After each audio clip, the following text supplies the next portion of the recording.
So hello and welcome everyone. Today Raghavendra Ramesh is going to be talking about polynomial commitments. But before you start, Raghavendra, why don't you introduce yourself? Well, sure. I'm Raghavendra Ramesh. I did my PhD in formal verification from Indian Institute of Science, Bangalore. And then I moved to Australia working for Oracle Labs, especially on static analysis for most of the applications they have in Java and then on Java and then PSC. Last October, I moved to Consensus. I was with TeamX till end of June this year. From the 1st of this month, I have moved to automated verification team in Pegasus. So here I will be working on formally verifying Ethereum specs, Ethereum 2.0 specs. Yep. So that's my brief introduction. Thank you. Thank you. And so please take it away with your talk. Okay. Let me share my screen. Hopefully everyone is able to see my screen. Yeah, okay.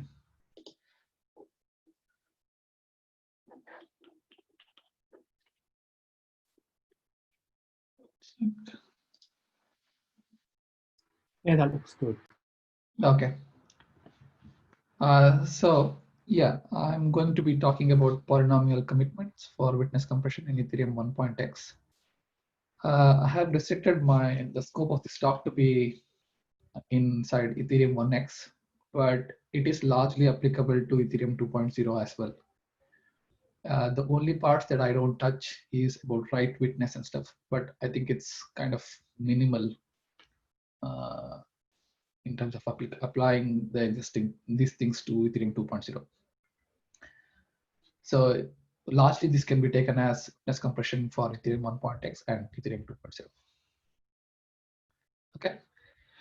The outline for talk is that I'll start with the witness compression problem. And then I'll propose the existing technology, which is I'll talk through the existing technology, which are Merkle tries. And then I'll go through polynomial commitments in kind of two phases. One is the first cut, where I kind of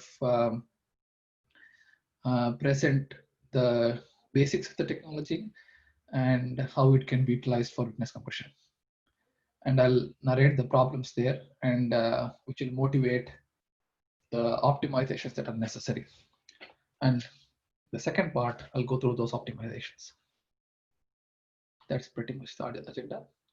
Feel free to interrupt me at any point. The slides and the material itself, the content itself is kind of dense. So it's kind of important to have interaction and kind of get the concepts inside before proceeding further. Okay, so the witness compression problem. For that, we need to understand the Ethereum state.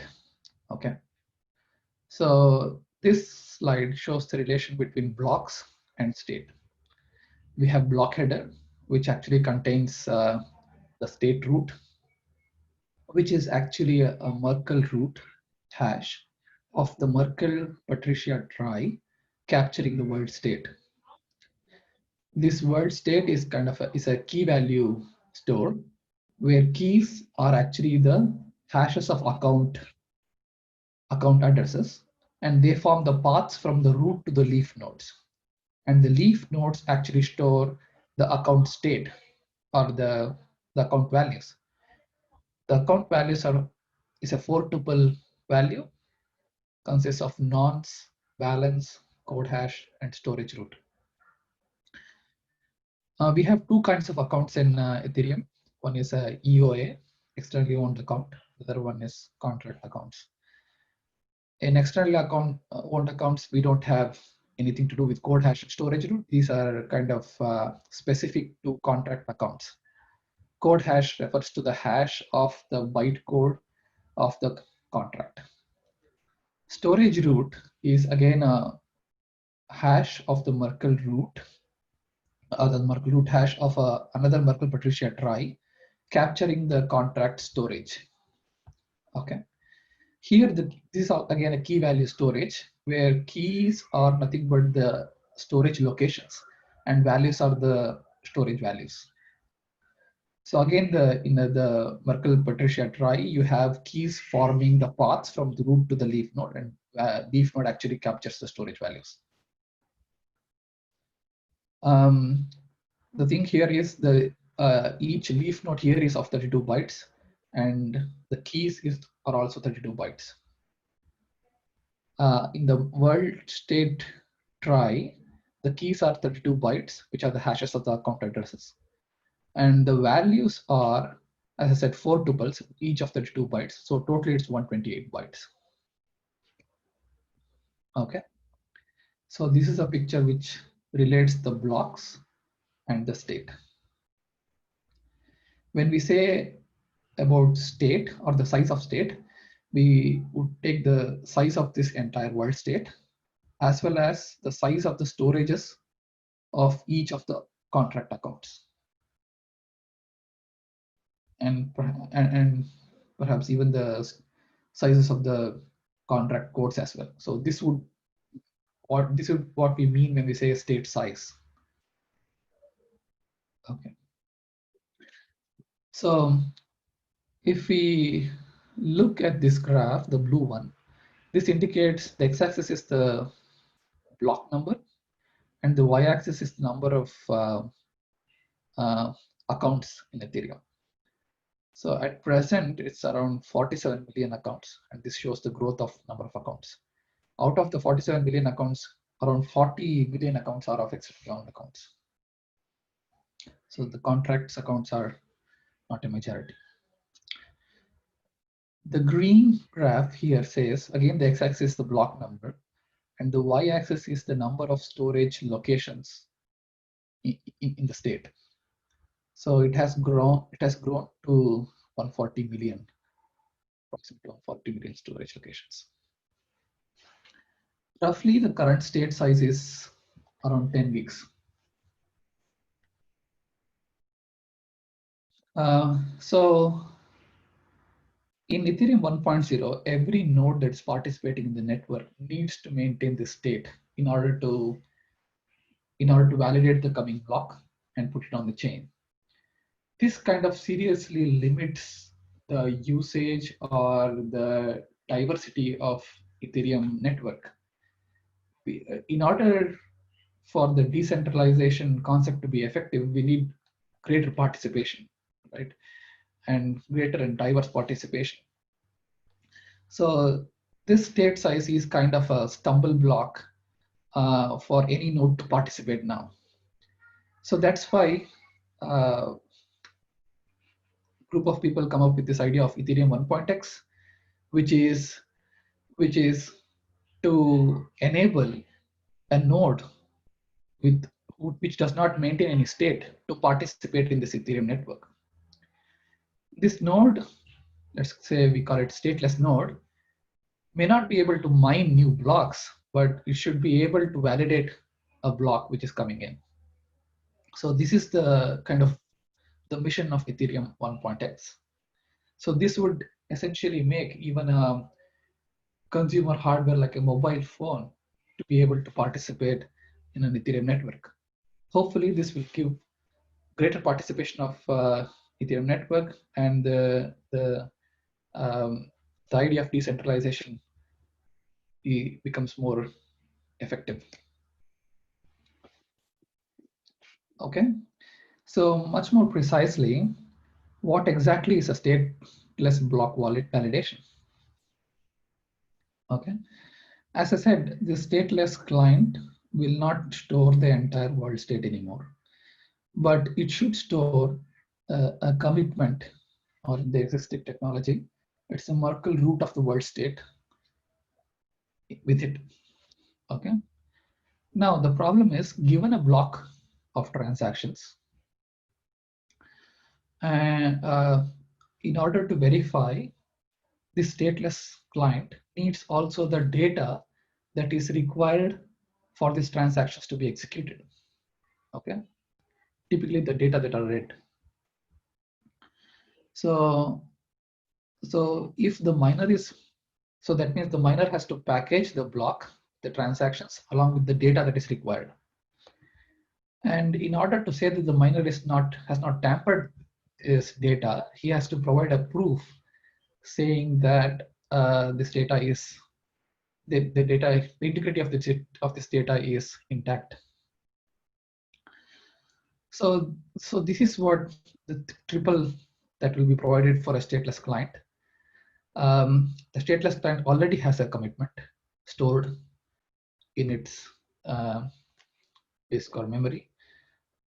So a block with transactions, data required to execute them, and the proof that are provided that the provided data is not tampered with. Now the stateless client should be able to verify that the given data with the proof conforms to the stored commitment. This verification ensures that the data is not tampered with. Okay, if the data is not tampered, the data is correct, then the stateless client will be able to execute the transactions. It will execute the transactions in the block. It can execute so because the data is there. So it's not storing the data, it's provided with the witness. And after executing the transactions, it will complete the new state and the new updated commitment for the new state, and it will store it. So this is the general stateless block validation problem. Any questions or comments at this time?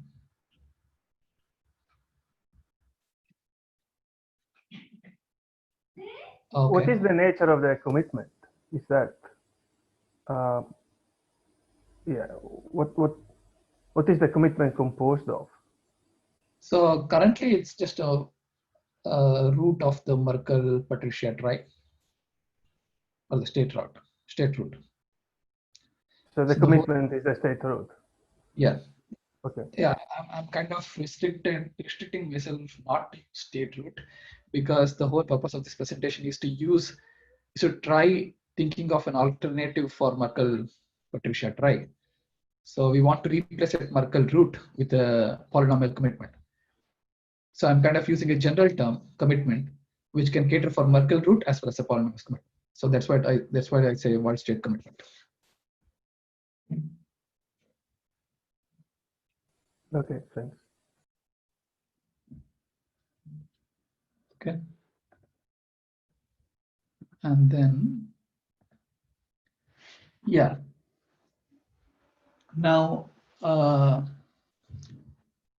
so as I said, in this stateless environment, a block needs to be packaged with witness, which is the data and the proof required for it. People have plotted what would this impact, how would this impact the network?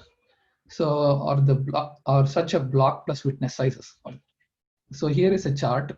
On the x-axis is the block number, on the y-axis is the witness size. So if you see the yellow thing, so that's actually the value. That's the data that is required for the block transactions to execute. So there is no way we can remove this or compress this. Leaf keys are also necessary, but the green are the hashes and the mass. It's very difficult to see blue here, but the greens are prominent. This represents the proof size. The amount of green you see in this chart represents the proof size. So this is kind of a burden on the network. So we are just packaging proofs, which is kind of bulky. And the whole motivation for polynomial commitments is to see if these green things can be compressed or made small. Okay. So approximately. I have a question. Yeah. In this slide, when you say witness, what is included in the witness at the moment? Yeah, I said witness here to have data and proof. Okay, data that is required for transaction Okay, streaks. so there. Okay. Yeah. So here the yellow part is the data, yellow and the gray part actually. And the green part is the commitment. Yeah, green part is the proof. Okay. The orange part is the code. So that we dealt with the last presentation where we talked about the approach of code Merkleization, where we don't send the code in its entirety. Okay. Yeah, so the whole takeaway from this slide is that the greens are heavy, the proof, the hashes. We want to cut it down. Is it clear? Okay. Yeah, thanks. Yeah, so the witness size is approximately 800 KB to 3.4 MB. Okay. A couple of months ago, Vitalik posted on Research the desired solution for witnesses.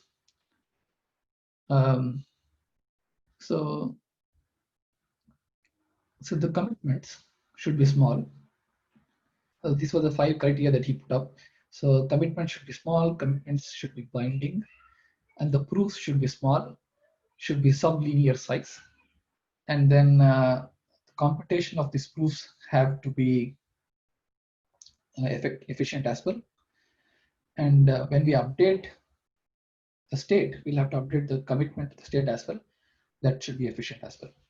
I mean, we just don't have to go through this in detail right now. It will be re-emphasized again and again when we go through different technologies or when we go through the Merkle trace and polynomial computers.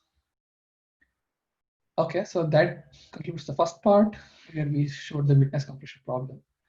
Now let's look at the existing technology, which is the modified Merkle-Patricia trice. I mean, we kind of loosely use the term Merkle trice to mean modified Merkle-Patricia trice. It's like Merkle trice, Merkle trees, Merkle-Patricia trice, but they all mean the same thing, which is modified Merkle-Patricia trice. The current technology uses hexary modified Merkle-Patricia trice. That means we have branch nodes with 16 children. This is just a branch node with 4 children, but kind of have to replace this with 16 children. Fine. So it has different kinds of nodes. You have leaf nodes, you have an extension node, you have branch nodes. So there are 3 kinds of nodes. Okay, and yeah.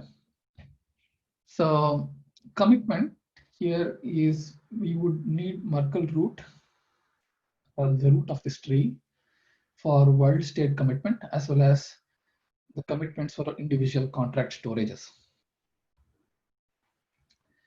So this is just a hash. The Merkle root is just a hash, which is 32 bytes long. So it is succinct and it's binding. So they're all good, the existing technology. So nothing needs to be, there's no problem there. But when we, in the stateful world, there is no problem. But when we come to the stateless world, where we have to package block with proofs, data plus proof. So the proofs in Merkle world look like this. This is a multi-Merkle proof. And what this is saying is, let's say a block touches 2 accounts. Then we would need those leaf nodes. This is the data. And we would need all the extra structure like these branch nodes and stuff, the hashes of this, so that we can confirm that the data is not tampered. So this structure is called a multi-Merkle proof. So currently, as I said, the state size is around 10 gigs, which can be thought of as 2 to the power 30 or something. And then if a block touches 1,000 accounts or accesses thousands of accounts, then we would need a multi-Merkle proof where we capture 1,000 leaf nodes and the dependent structure so that we can construct the state root based on these 1000 leaf nodes. Plus, if the block is accessing multiple contracts, we would need the multi-Merkle proofs for those contract storages as well. So this means that the proof is a combination of multi-Merkle proof for the world state and many multi-Merkle proofs for individual contract storages. And each multi-Merkle proof is in the order of O of log n, where n is the size of the state in the world state, and here n is the size of the contract storage. Okay, so this is not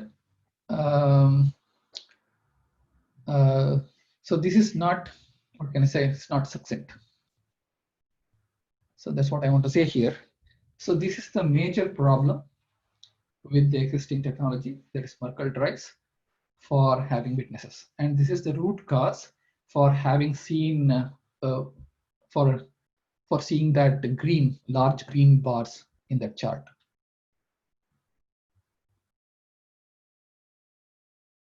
Okay, and updating the commitments is not too hard. Once we have the proof, the stateless client will run the transactions, and then it will compute the new state commitment from the existing proof.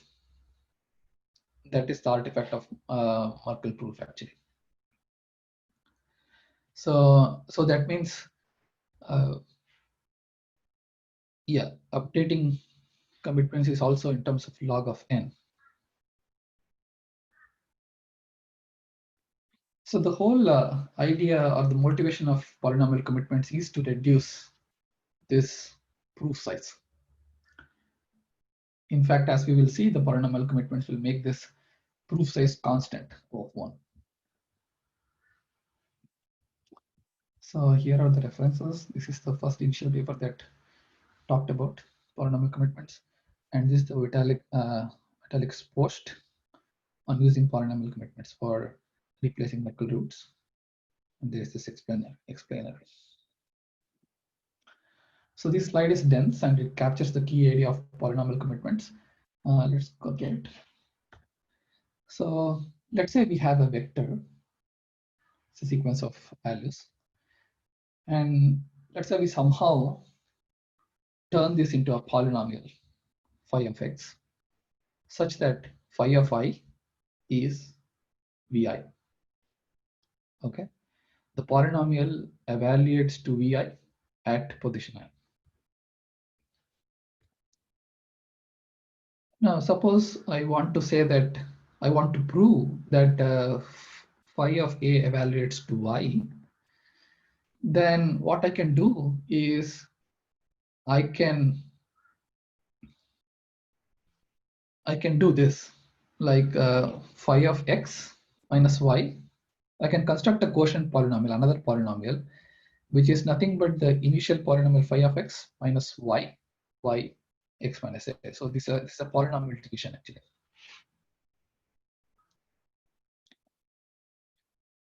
And suppose I want to evaluate phi at different places, at a sequence of places, z0, z1 to zk minus 1, and I want to show that it evaluates to y0, y1 to yk minus 1. So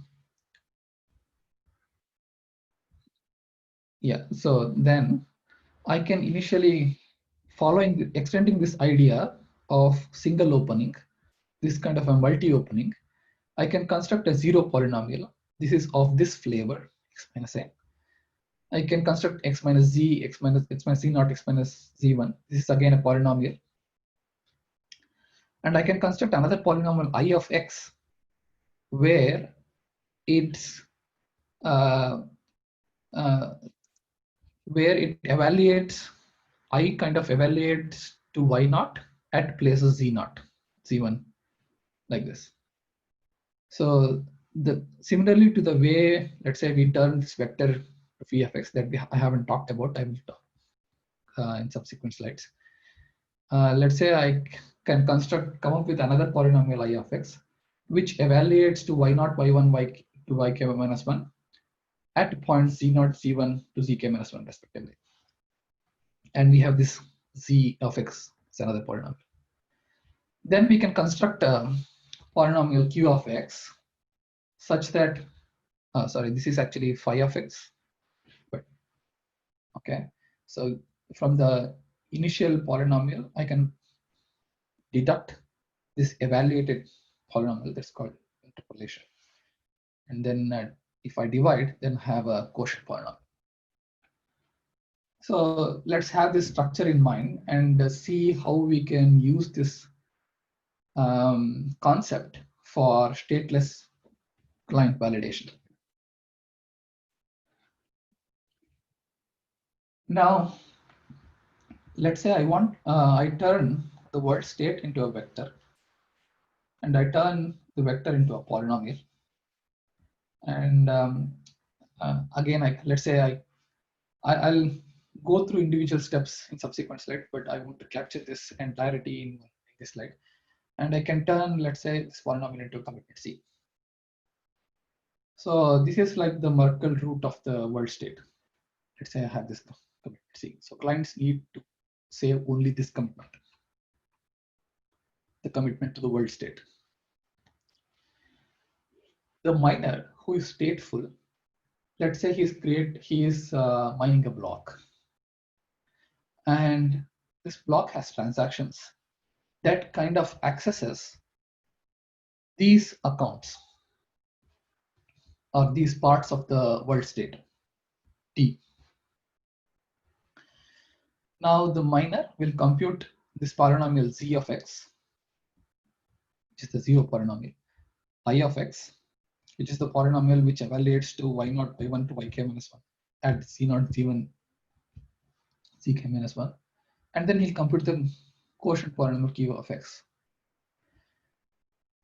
He'll turn the quotient polynomial into a commitment, and that's what we call proof.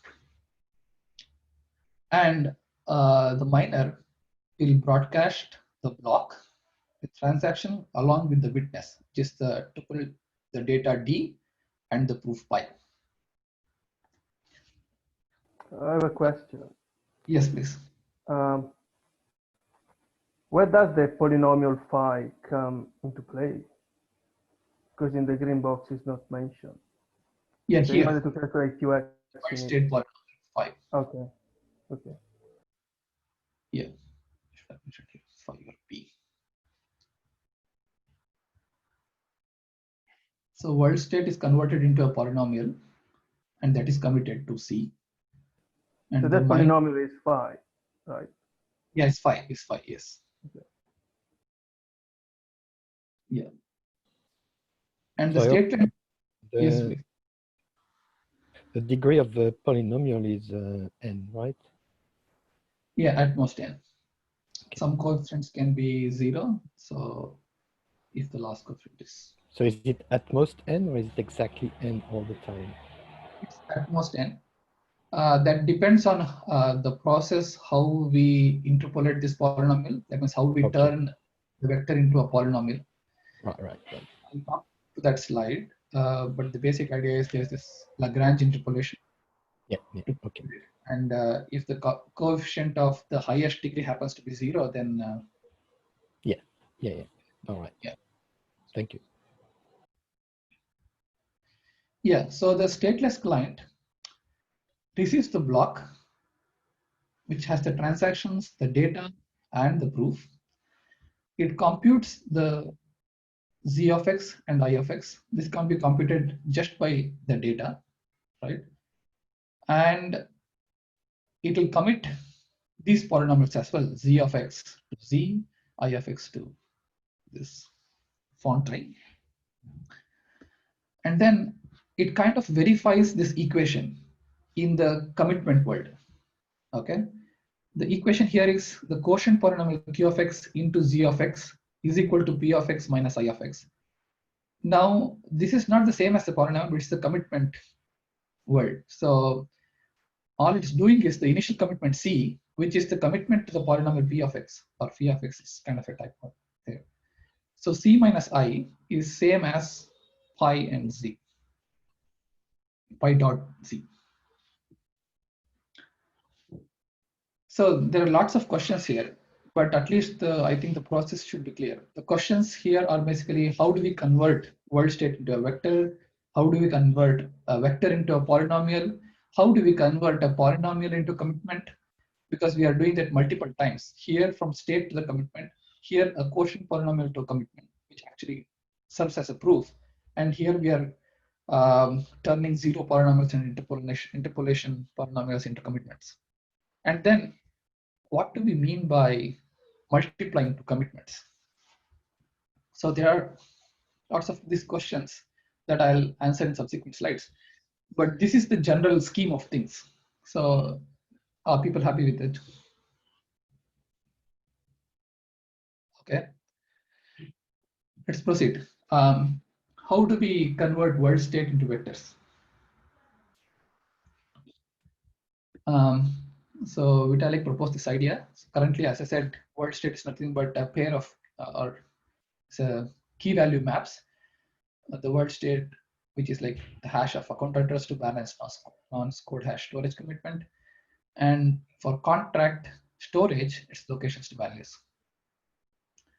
So we can have three kinds of vectors. One, an ordered sequence of account keys or hashes of account address, 32 bytes each. So we can a sorted sequence, in fact, sorted sequence of account keys. That is one vector. Another vector is a sequence of account values which corresponds to this, the sorted sequence of account keys. The third kind of vector is we have vector for each contract storage. Okay. So this is how we convert world state into vectors. That means when we are converting vectors into polynomials, we would need two polynomials for the state, one for the key, one for the value, and one polynomial per contract storage. Okay. But the stateless client need not worry about the contract storage part because that gets included in the account, the storage root. Instead of storage root, we can call it storage commitment and we can put polynomial commitment there. So the stateless client would need to store the polynomial commitment of the key polynomial, the polynomial commitment of the account polynomial. We will see next how do we convert vector into a polynomial. Okay, so let's say we have this vector and we want to construct a polynomial p such that at 0 it evaluates to v0, at 1 it evaluates to v1, and at n minus 1 it evaluates to n minus 1, capital N. So the way to do, easiest way to do is to do Lagrange interpolation. Just a second, sorry.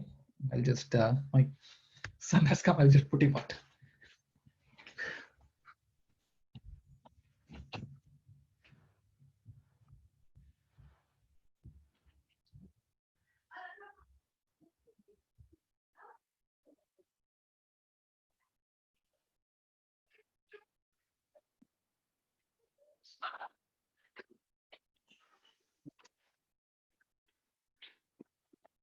I'm sorry for that. Yeah, so we have vector and we want to convert it to a polynomial. So the idea is to use Lagrange interpolation. This is a standard math. So this is from the Wikipedia. So the idea is we construct the polynomial using the evaluations at each of these points like yj, and then using what is called as Lagrange basis polynomial, and that is defined here. So let's not get into the details of this, but this is the simplest way to construct a polynomial. So that means we'll have a polynomial for the world state for keys and world state for values. Let's call it Sk and Sv. and we'll have individual polynomials for each of the contract storages. And these are of the same degree. When you're doing the Lagrange stuff, is that modulo a prime field, or is it just using normal linear maths? This is just using linear math. We'll come to the finite, the field part of the group part when we convert polynomial into a commitment. Okay, thanks. So this is how we construct a polynomial. Now, how do we commit a polynomial? So for that, we need 3 groups, in fact, G1, G2, and GT, with a bilinear pairing map, which actually of this type, with a prime order. Let's say G and H be the generators of G1 and G2.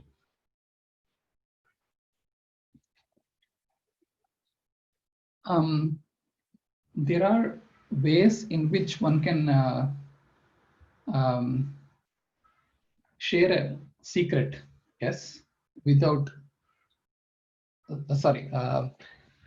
let's say that these are the public parameters. That means this should be known for all the nodes, should be known for the prover and for the verifier, for the miner as well as the stateless client. And S should be secret. Okay.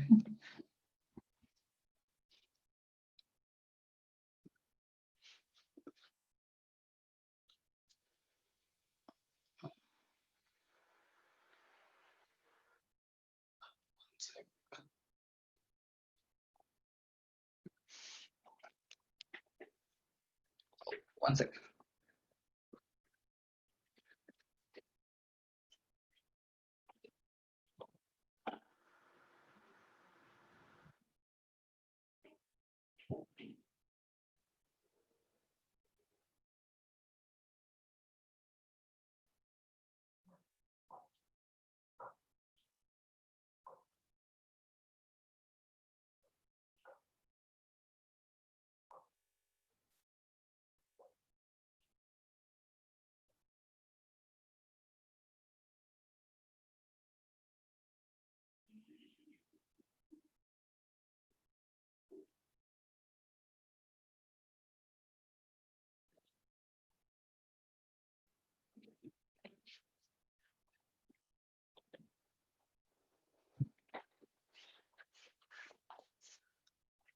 Sorry for that. Where do I see? I somehow lost the video part.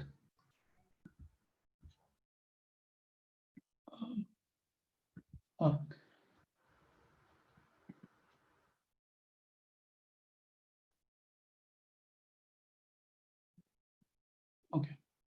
So can everyone hear me? Yeah. Okay. Yeah. So yes.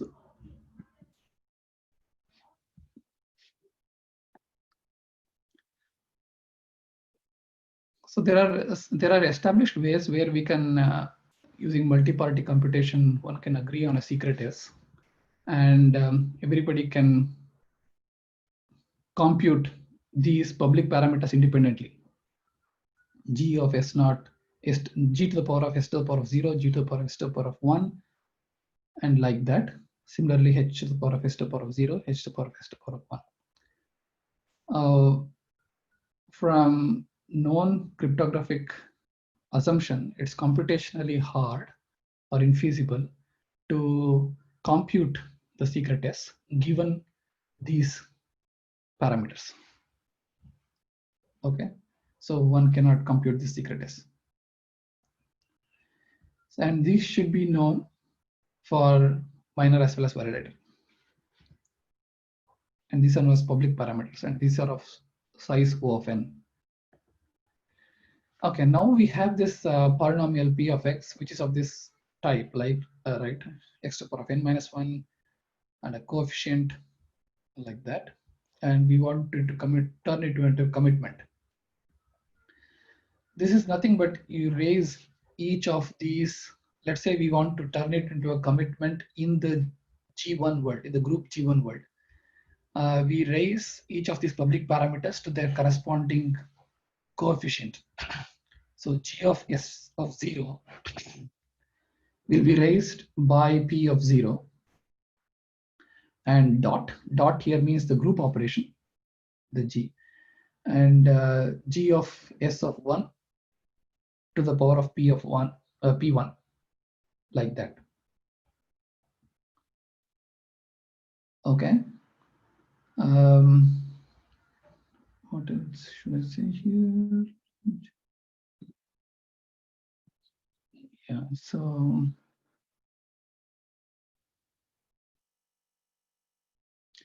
yeah, so these being elliptic curves, these are individual points. That means it's a point with two coordinates, x and y, right? So the entire commitment will also be one group element. It will be one point, x and y. Yeah, so in the elliptic curve maths, rather than it being a product, it's really the summation of points, and the points are having a scalar multiplication by pi, aren't they? For each value, each point. When you say summation, you're saying that plus being the group operation, right? Yeah, yes. Where I'm just trying to, I'm just decoding the pi, capital Pi I equals 0 to n minus 1.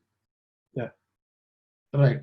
So yeah, I'm just trying to think what that actually is. That's correct. That's correct. So I think there are two kinds of write-ups people have come up with. One, they try to use plus as the group operation, and some people use the dot. And here they're using the dot operation. So when you use the plus, you have plus and multiplication, and when you use the dot, you have dot and exponentiation. Makes sense. Yeah. So as I said, this is a single group element, which works fine, and which kind of, even Merkle technology was also a single element, just single hash. So this commitment is also a single element.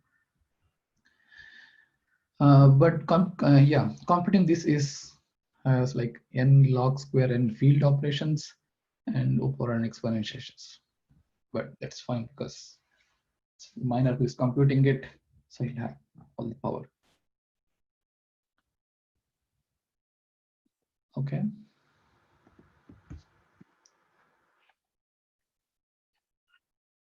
Now, one more thing about polynomial commitments is if we sum two polynomials, it's kind of equivalent. I mean, we can translate the summation of two polynomials into the group operation in the commitments world. Let's say we have two polynomials p of x and q of x, and we sum it.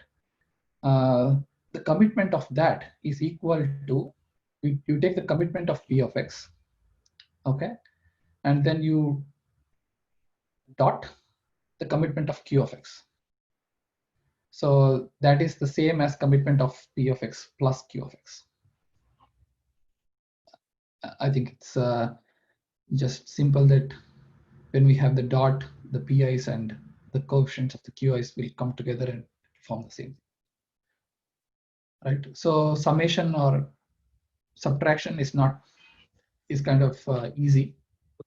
Translate that into commitment world. However, the multiplication is not. That is precisely why we need the pairing operator. So a bilinear map of the pairing operator helps dealing with this multiplication part.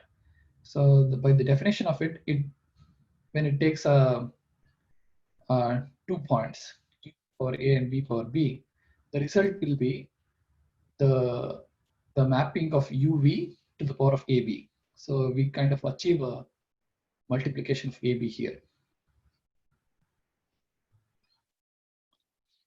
So why we needed the multiplication was at this point, because when we have the polynomial for qx, and we have the polynomial for zx, and we wanted to multiply that to verify the proof, and then we can use the pairing for multiplication.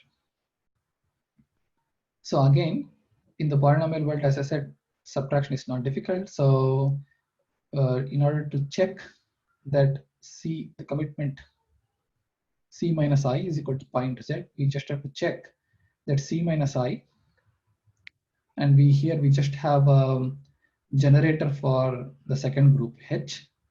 So this will just translate the point, which is the px minus ix, into the group element gt here.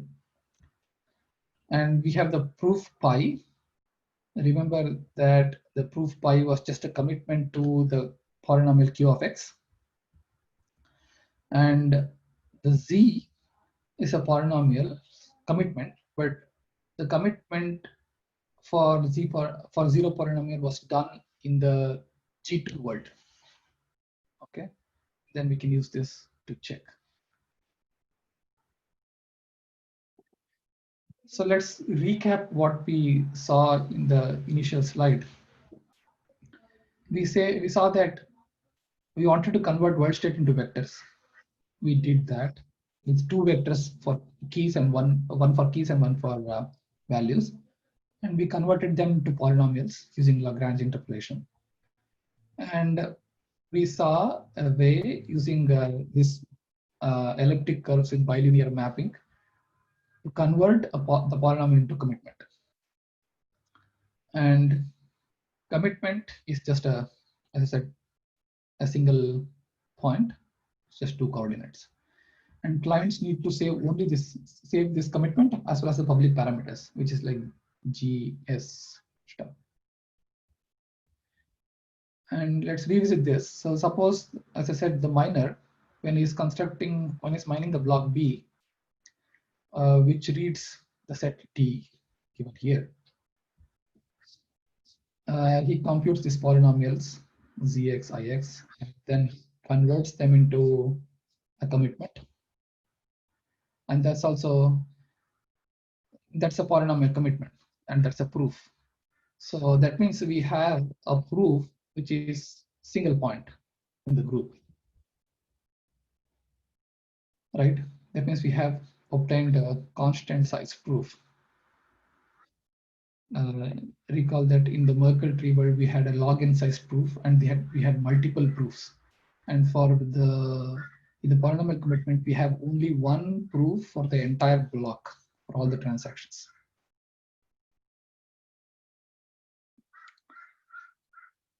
Okay, and then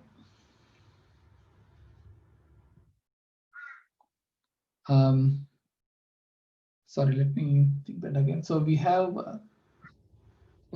one proof for the world state, and we have individual proofs for the contract storages as well. So I forgot to say that. So whatever the contract, whatever the contracts the block accesses, we need the proof for that storage as well. So it's just linear in terms of the number of contracts being accessed in the transaction. And individual proofs are constant size. And stateless client, when receives D for pi, as I said, computes the zero polynomial and the interpolation polynomial, converts the polynomial z of x into z using the G2 to help verify using pairing, and then ix into I, and then checks whether this verification holds. If so, then whatever D provided is correct. One can proceed with executing these transactions. Okay, is this clear for everyone?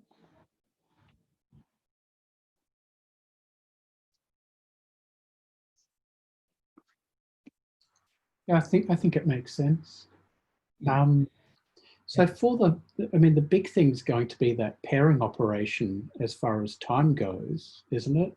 And, because as we were seeing for the BN128, even with optimized code, aren't you sitting at about 5 milliseconds per verification, or, so per pairing operation?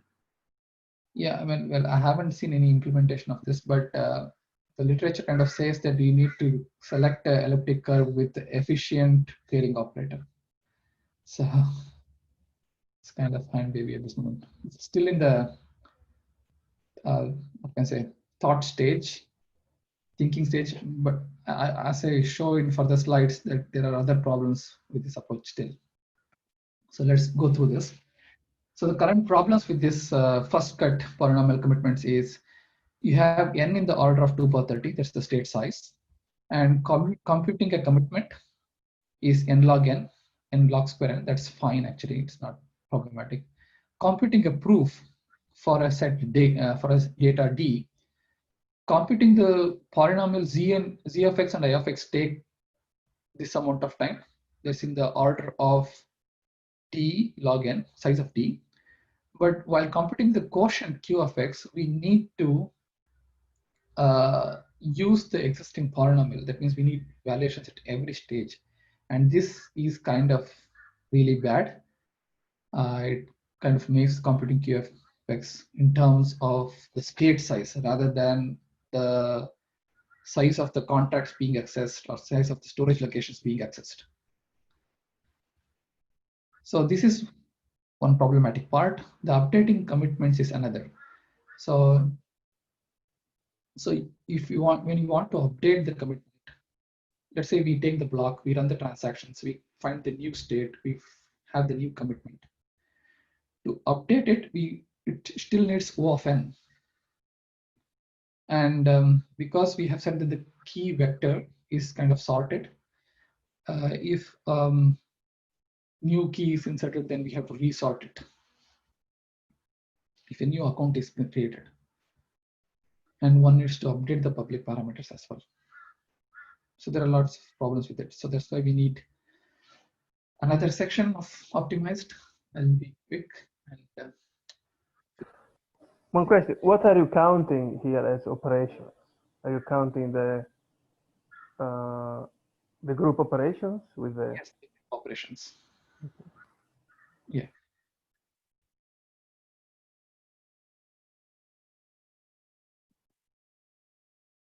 Okay.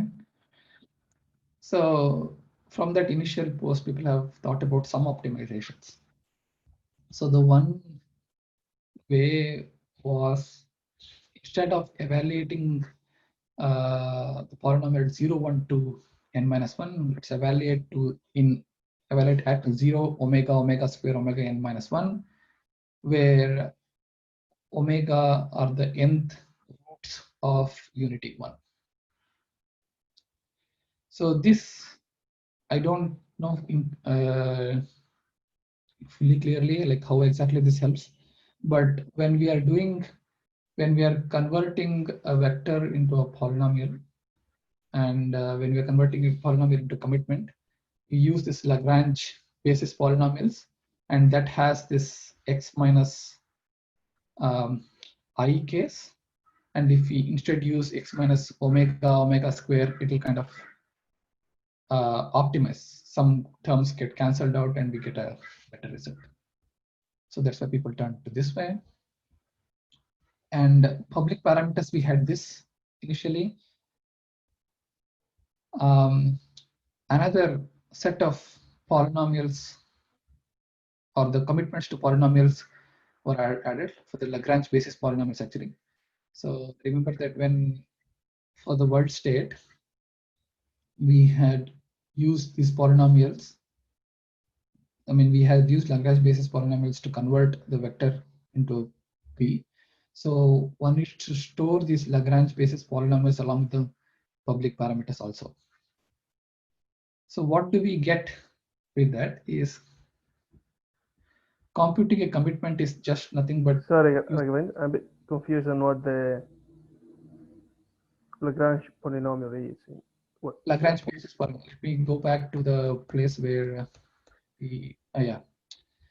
So You go back. Yeah. here.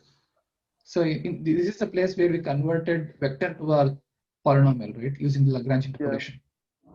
And remember this Lj of x. This is called a Lagrange basis polynomial. This used the evaluation values yj, and it was multiplied with this polynomial. This polynomial was got by this way. Okay. And right now what we are doing is, along with the public parameters, we'll also store the commitments to these polynomials. Okay. How would that help is, yeah. Okay, but so it's the commitment to this polynomial for the vectors. Okay, let's see. Yeah. But you have more than one vector, so which? Yeah, we need to store the commitments of Lagrange polynomials of all of them. For all of them. Okay. Oh, not the contracting, but for the keys and the values. Okay. So, I mean, because the main blocker was the world state rather than the contract state this time. So this would help optimize that part. So the commitment to the world state can be, we have two commitments, as I said, the commitment for the key polynomial and for the value polynomial. We can compute this commitment using the commitments of the Lagrange basis polynomials, using similar ways, like you have the valuation vi and you just raise it to that power.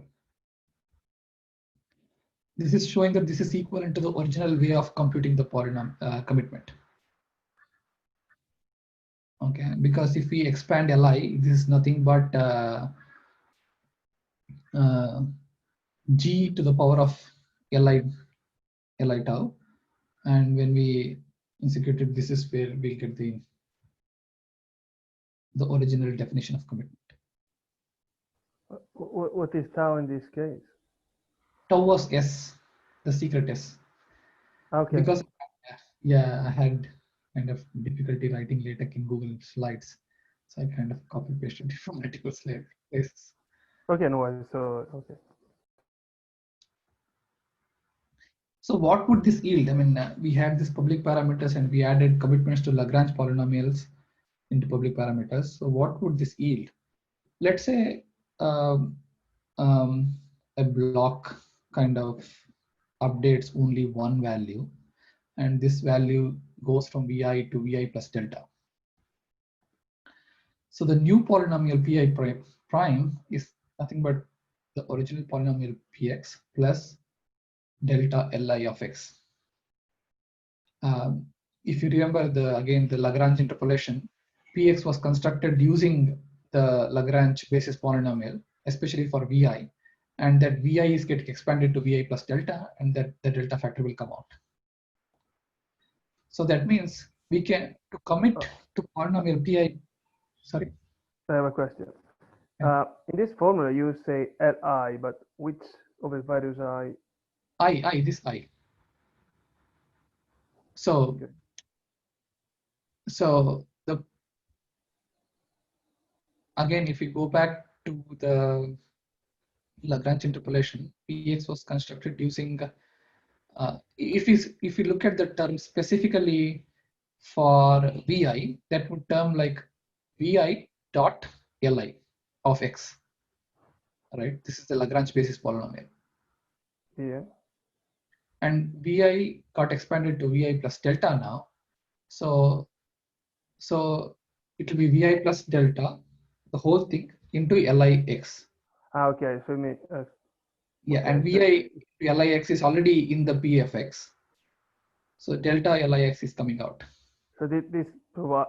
So p prime of x is new polynomial with vi replaced by vi plus delta, right? Yeah, pi prime of x is a polynomial for the vector v, where only vi is updated. Okay. Rest of the elements are intact. Okay. right? And then the commitment, we want to compute the commitment C prime for the polynomial P prime of X. We don't have to construct the polynomial P prime X and then compute it from first hand. We can in fact use the commitment to the polynomial P of X, just multiply or use the group operation this way, and we can compute the revised commitment. So what this enables us, let's say if the block touches some k locations, let's say some 1,000 locations, we can in fact put those delta 1 to delta k as separate polynomials. Okay, and we can use the existing commitment to multiply with these delta commitments and compute the new commitment. We don't have to recompute the commitment from the first hand principles from P prime of X. So that means updating the commitment is now in the order of the data that is being accessed in the block size of it. Remember that in the first cut version we had this like a d square updating the commitment was in the order of O of n, and that is the order of the state size. That has gone out, and we are coming to the tractable world where we are working in the size of the data that is being modified. Okay, overshot my time. Computing the proof. Computing the proof, remember that it was also expensive. It was in terms of n log n, computing the quotient polynomial. One idea is to compute the individual proofs for individual elements, like V1, V0, V1, V2, V3 to Vn, compute the individual proofs. And if you want to compute a multi-proof for some set of elements, then we can somehow recombine using linear combination and combine these proofs.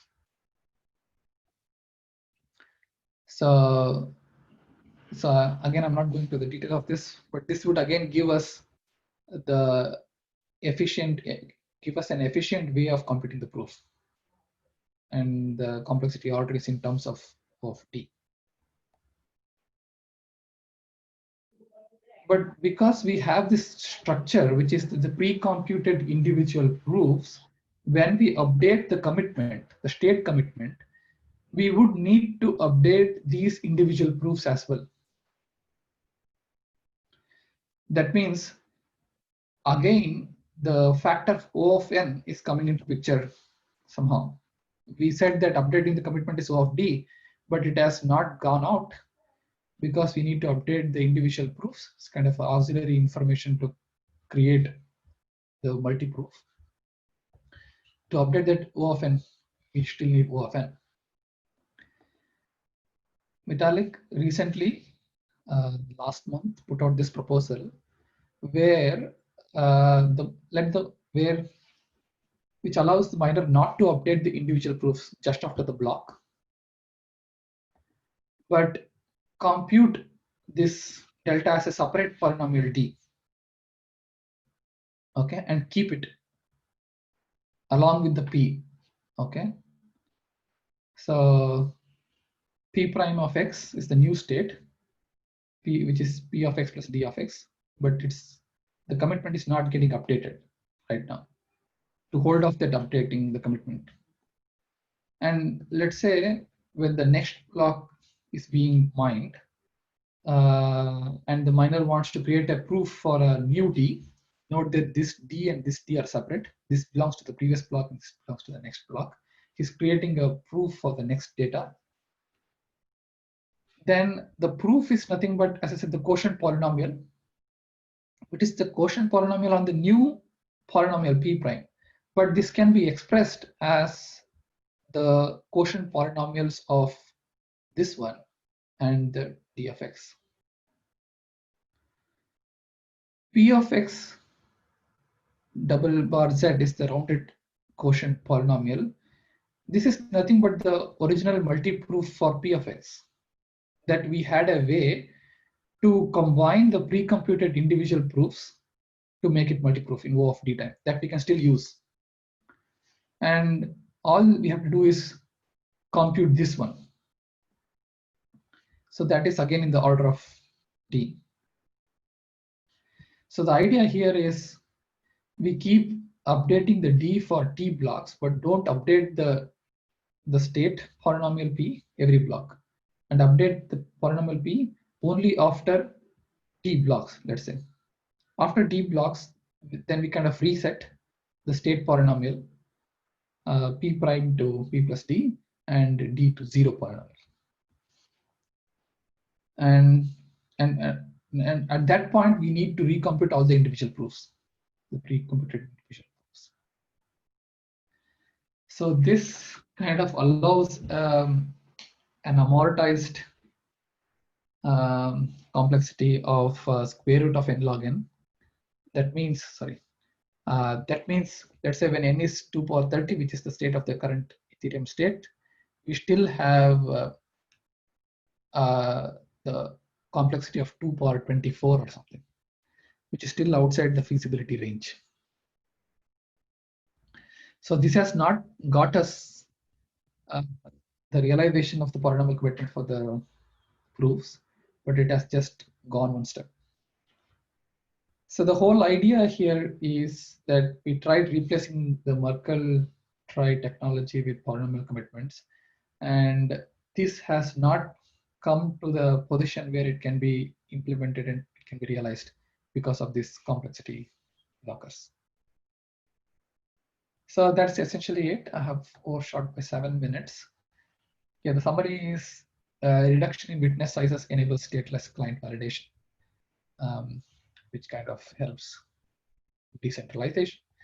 And polynomial commitments, the major advantage is it has constant size proofs.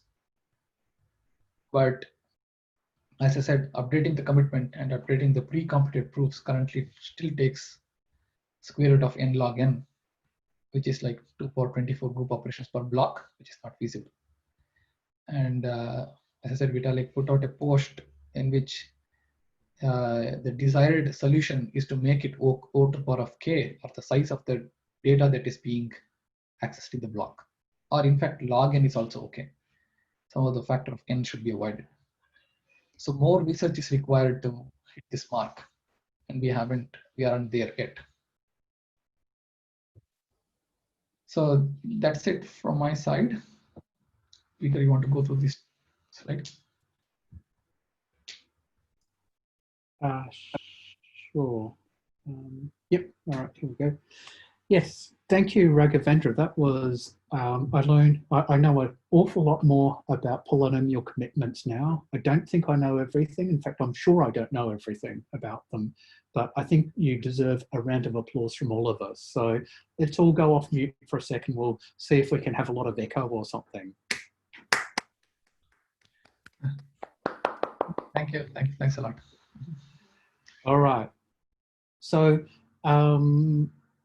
moving forward, next Monday, in fact, we've got the Supply Chain on Blockchain conference. And so the agenda is at that link. We've got about 6 hours of talks. Actually not 6, about 4.5 hours of talks, should I say.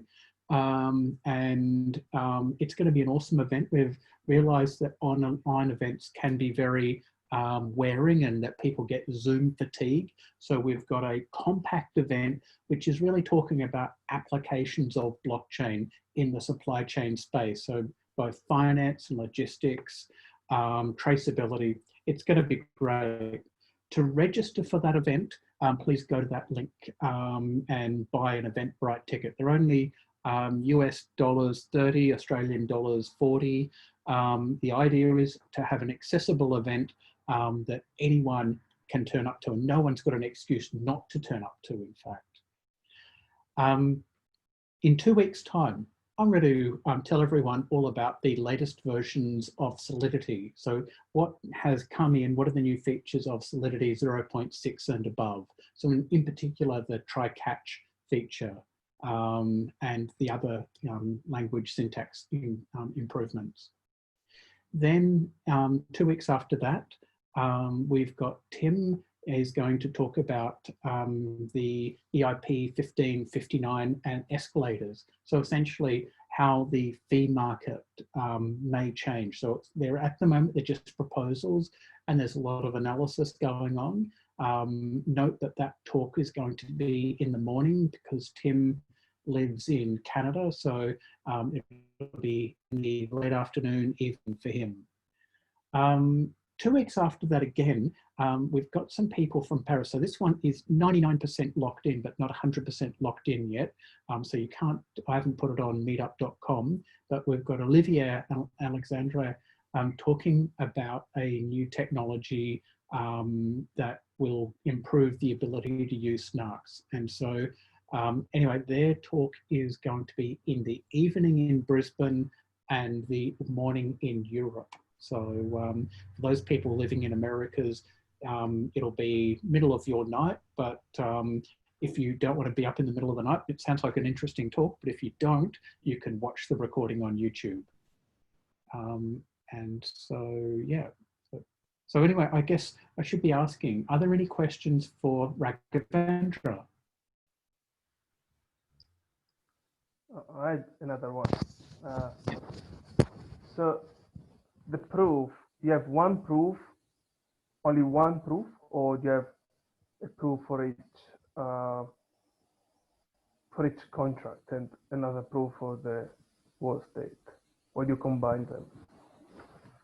So yeah, so we'll have can I say?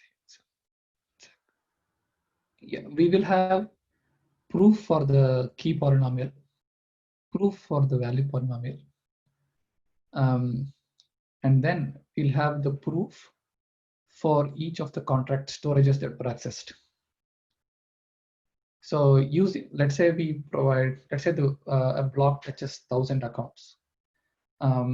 So using the proofs for the key polynomial and the proofs for the value polynomial, we'll ascertain that these 1,000 accounts that the block is providing, the account addresses are correct, the account values that it's providing are correct.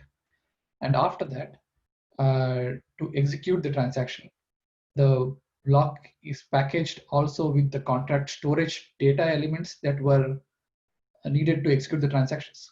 So that needs a separate proof as well. So we need to verify that with the storage commitment that comes with the account value. So we don't need to store the storage commitment of the contracts individually. We just need the proof. So in terms of storage, for the stateless client, it still needs to store only the commitment to the key polynomial and commitment to the value polynomial.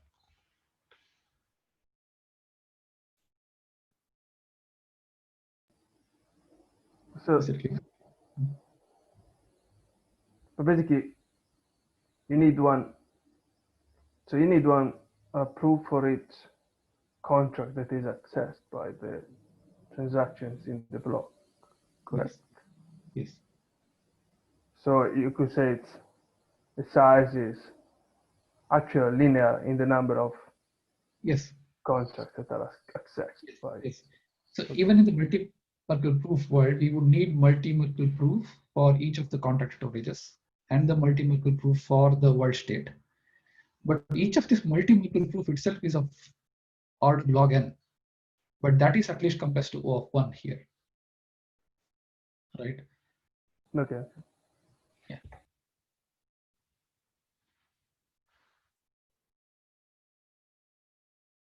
Any other questions? Yeah, hopefully we will see realization of polynomial commitments one day. Thanks for the participation. Yeah. Thank you again, Raghavendra. And yeah, have a great week, everyone, and see you next time. Bye. Thank you. Thank you. Thank Bye. you. Bye. Bye, everyone. Thank you, Raghavendra. Thank you.